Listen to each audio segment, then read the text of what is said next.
So, recently, I believe within the past day or two since the time of this recording, I had been DMing my current campaign for what will be about 3 years now. As I started it back in 2021, it's now going into 2024. Very proud of my party. They've gotten all the way up to the highest tiers of play of levels 14, soon gonna end at possibly levels 15, 16, maybe 17. Very proud of them.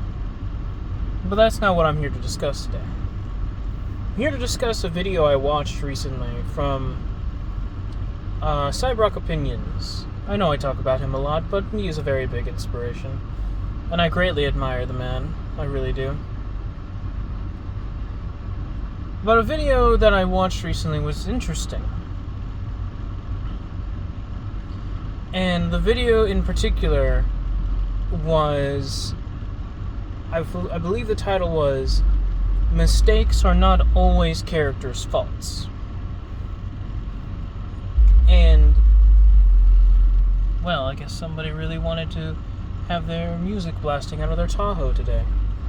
Sorry about that. Anyway, in the video, he spoke about how a lot of times dungeon masters or game masters will do this thing where when a player attempts to do something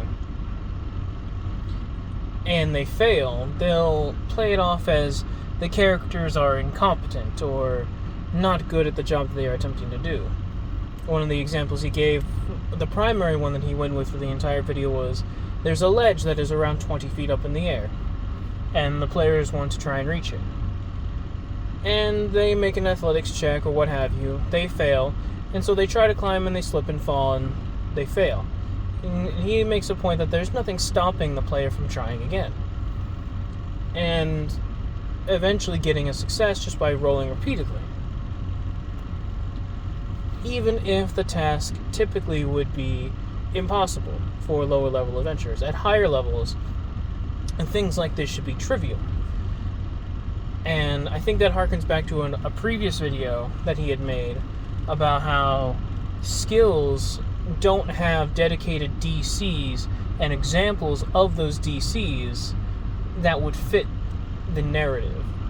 So in 4th edition, every skill that you had in the game had a small chart that dictated a minimum DC and what that DC would be equivalent to in the game. So a DC 10 would be like jumping up to a window, a DC 15 would be like scaling a slightly steep cliff, DC 20 would be a little bit higher than, various abilities that a character would reasonably be able to do with a skill check like that.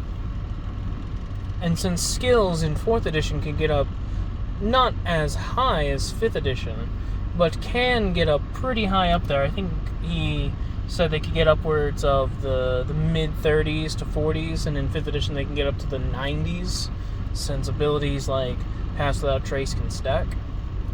But I digress.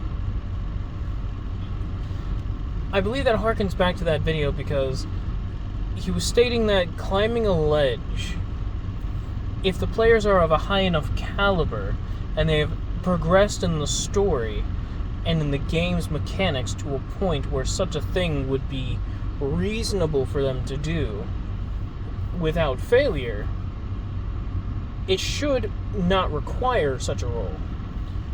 For instance, a rogue, a 10th, maybe 11th level rogue with proficiency and expertise in acrobatics checks, which could possibly be upwards of a plus 13, plus 14 at this point. And though he may not have reliable talent just yet, I don't believe, he can possibly roll upwards of a 34. And so the bare minimum DC for him, since the average of a D20 is between 10 and 11, the minimum he can roll, or the average he can roll, is around a 20. like 24. So it would be reasonable that somebody like him wouldn't need to roll such a thing. But anything of a higher DC, he would still need to roll. I agree with this. I agree with everything stated up to this point. However, one thing that was very strange to me was a point that I don't think he intended to make, but I wouldn't say it bothered me, but more of, it's a bit of a strange case, because it feels like he was making a point that D&D or similar games that aren't narrative driven are power fantasies and thus should be taken seriously at every point in time, because he stated that if a person tries to squeeze through a tight space and it is very obvious that they will fail, but the player is very adamant that they try and they roll and still fail, that having them go to this small crack in the wall, attempt to squeeze through, fail, and back out and look like a buffoon is a bit strange when you could easily, as the Dungeon Master, just say, from the looks of it, you cannot squeeze through. So it feels as if he's trying to say that the game, as a mechanics-based system, should encourage the Dungeon Master to take the game as seriously as possible. That may not be true, but from my point of view, it seems as if he's trying to say that the mechanics of the game should incentivize the Dungeon Master, without the uses of these DCs that they had in 4th edition, to take the game as seriously as possible.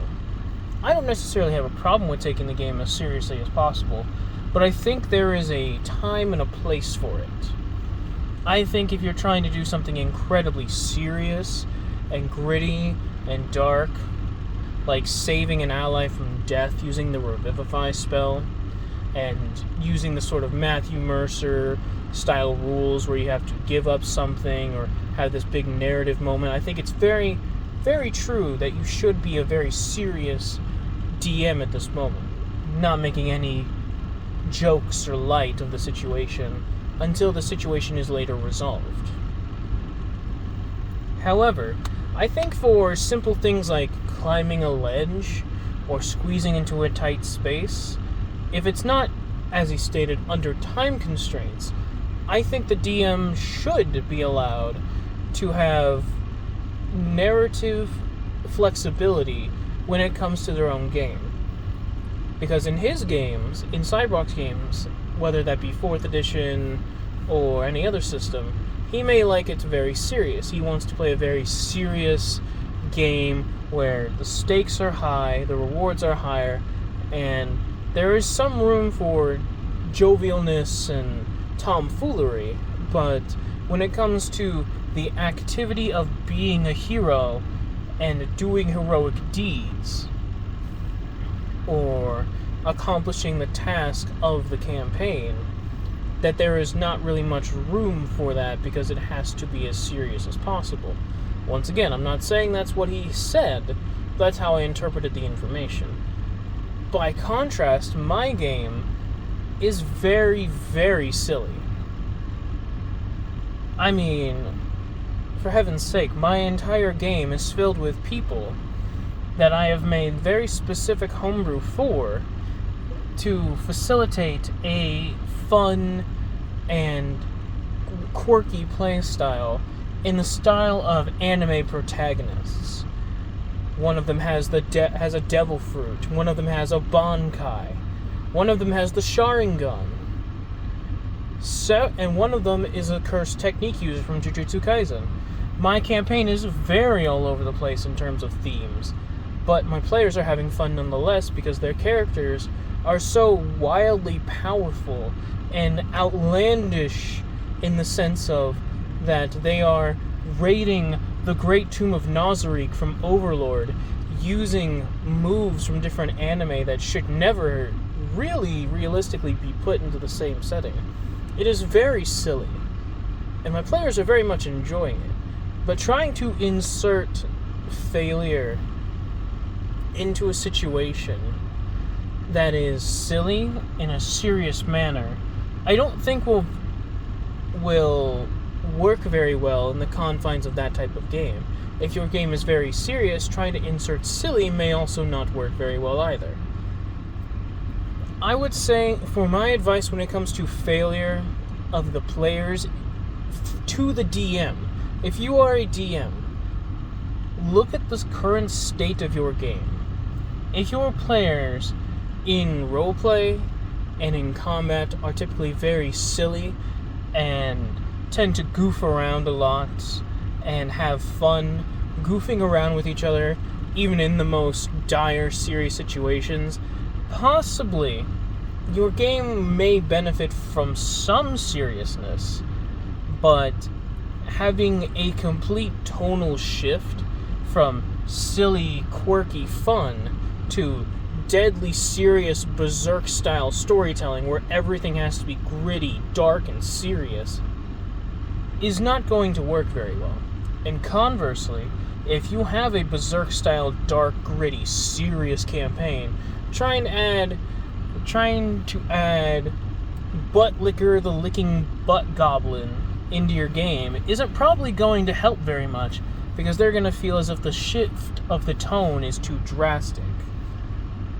Again, these are just drastic examples of things that I think should be addressed by the Dungeon Master at some point in the game, not to the players, but to themselves.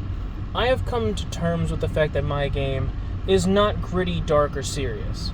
It has some elements, but my players will continue to be silly. That they will resolve serious situations in a very shonen protagonist style way, where they will do it in the most ridiculous, silly, outlandish, stupid way possible. But it works because of how strong they are. I think at some point every Dungeon Master needs to look at their game and determine, is my game more serious, is my game more silly, or is it somewhere in between? And in the case of it being silly, just keep it silly. If it's serious, keep it serious. And if it's somewhere in between, where it's a mix of silly and serious, try to keep them in their own respective regions. So if roleplay is typically very silly and jovial between characters, even when in combat, I'd say keep it that way. But if in actual rules and mechanics and the actual act of combat is serious, keep it that way.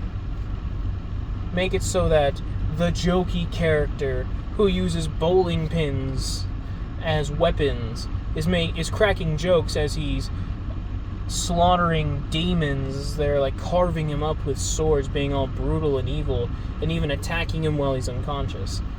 That can still happen, but I'd say you'd have to try and at least keep the two from intermingling too much, because then it would feel like that there's no sense of tone, that all the seriousness is kind of being drowned out by the silly, or that the campaign kind of becomes more of a slog or a depression to get through, because everything is so gritty and serious that though it's supposed to be an escape from real life, it's starting to feel more real. Which isn't necessarily a bad thing, but getting to a point where it makes you dread coming to session is not a good thing. This was a bit of a rant, fitting the series title, but I just wanted to say to Cybrock, appreciate all your work. I might have misconstrued the information. If you wish to respond to this by clarifying some points, I'm more than happy to watch it. But if not, that's perfectly fine. And to all my DMs out there, read this campaign. Read your campaign. If your players are enjoying being silly, let them be. If they're enjoying being serious, let them be. If they enjoy a mix, let them be. It'll make everyone happy, because you won't stress as much, they won't stress as much. It makes everyone happy. Read the tone of your campaign, adjust accordingly.